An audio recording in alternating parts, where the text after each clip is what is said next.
चलिए आगे क्या पढ़ते हैं। पिछला वीडियो में हम लोग भिन्न के बारे में भी सीख लिया। अब हम लोग चलेंगे पूर्णांक के बारे में। ठीक है, पूर्णांक से रिलेटेड हम लोग बात को चलेंगे, थोड़ा सा समझ लीजिएगा।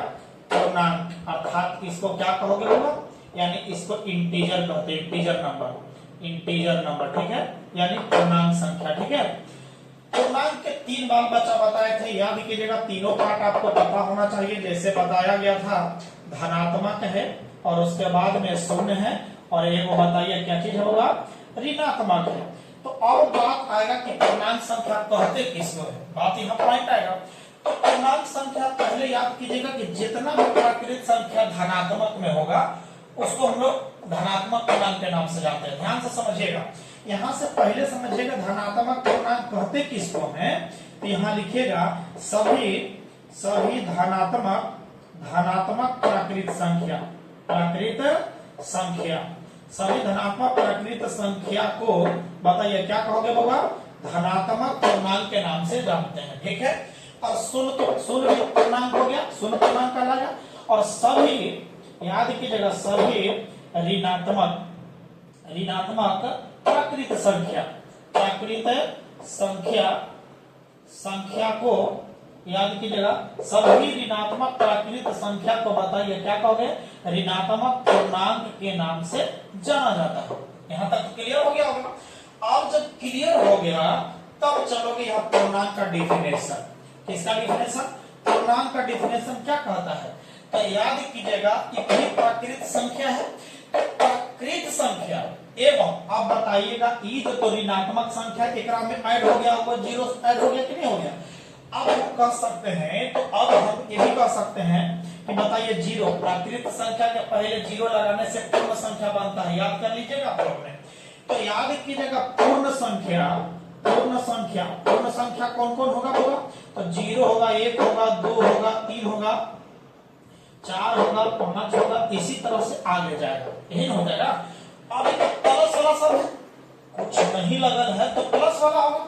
अब एक आएगा ऋणात्मक वाला, तो ऋणात्मक -1, -2, -3, -4, इसी तरह से आगे बढ़ते चला जाएगा। ठीक है, अब पूर्णांक वाला पूर्ण संख्या में जब ऋणात्मक संख्या, कौन सा संख्या हुआ, ऋणात्मक संख्या को शामिल किया जाता है तो उसे क्या कहा जाता है, पूर्णांक संख्या कहा जाता है। कैसे आइएगा, कहता है कि पूर्ण संख्या में जब ऋणात्मक संख्या को शामिल किया जाता है तो उसे क्या कहा जाता है, पूर्णांक संख्या कहा जाता है। चलिए इसको एक बार हम डिटेल्स लिख देते हैं जिससे आपको याद करने में आसानी हो जाएगा। क्या हो जाएगा हुआ कि पूर्ण संख्या वे संख्या जिसमें पूर्ण संख्या, जब पूर्ण संख्या में ऋणात्मक संख्या, कौन सा संख्या होगा, ऋणात्मक संख्या को सम्मिलित करने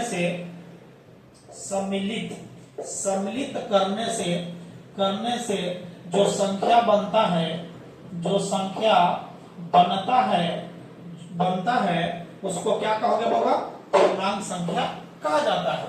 पूर्णांक संख्या को याद कीजिएगा, पूर्णांक संख्या को यानी किससे सूचित करोगे, कहीं कहीं एम रहेगा, एम या जेड या आई से सूचित किया जाता है। ध्यान से देखिएगा, एम या जेड या आई से सूचित किया जाता है, इंपॉर्टेंट पॉइंट है, समझिएगा ये सब। अब कहेगा कि धनात्मक पूर्णांक, मतलब धनात्मक पूर्णांक की बात करेगा तो धनात्मक पूर्णांक माने प्लस लगा दीजिएगा ऊपर, तो धनात्मक हो जाएगा। ठीक है, धनात्मक माने m प्लस, क्लियर है। अब आएगा ऋणात्मक वाला, चाहे शून्य वाला लीजिए, ऋणात्मक लीजिएगा। जब ऋणात्मक लोगे तो कितना आएगा, m माइनस हो जाएगा, m माइनस या फिर z प्लस या फिर i प्लस करिए। ठीक है, अब इसी में लिख सकते हैं z माइनस या i माइनस हो जाए। ये सब धनात्मक वाला प्लस में और ऋणात्मक वाला माइनस में रहेगा, तो समझ जाओगे। जब यहां से समझ गए तो इसका कौन कौन सा होगा ये भी बहुत इंपॉर्टेंट है, एग्जांपल समझो। यानी m हम लेते हैं पूर्णांक संख्या, तो पूर्णांक संख्या कौन कौन हो सकता है, ये बहुत इंपॉर्टेंट है, छोटा छोटा बात को ध्यान रखिएगा। तो बताइए जीरो पूर्णांक संख्या, ठीक है, पूर्णांक संख्या प्लस में 1, 2, 3, 4, 5, 6, 7, इसी तरह से आगे जाएगा अनंत तक, बहुत दूर तक, पूरा जिंदगी तक जाते रहेंगे।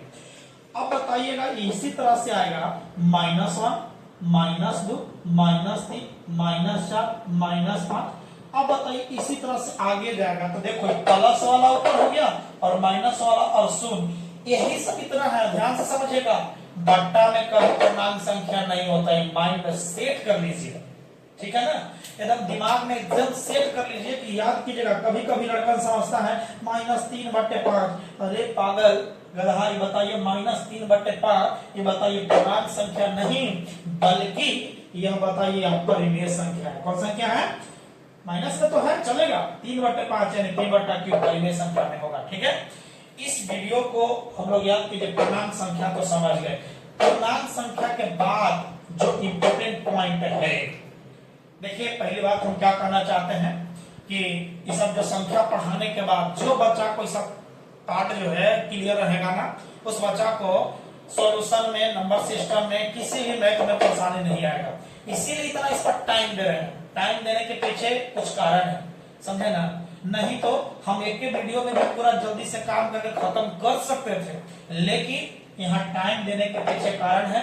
जितना टाइम स्लोली आपको देख करके आपको माइंड में जाएगा ना, वो जल्दी में नहीं जा सकता है, याद कीजिएगा। तो ये है पूर्णांक संख्या, क्या समझ में आ गया? प्लस में इतना हो गया और माइनस में और शून्य वाला। बार बार देखिए कितना बार हम इतना बार बोल चुके हैं, इसीलिए इतना माइंड में जाएगा।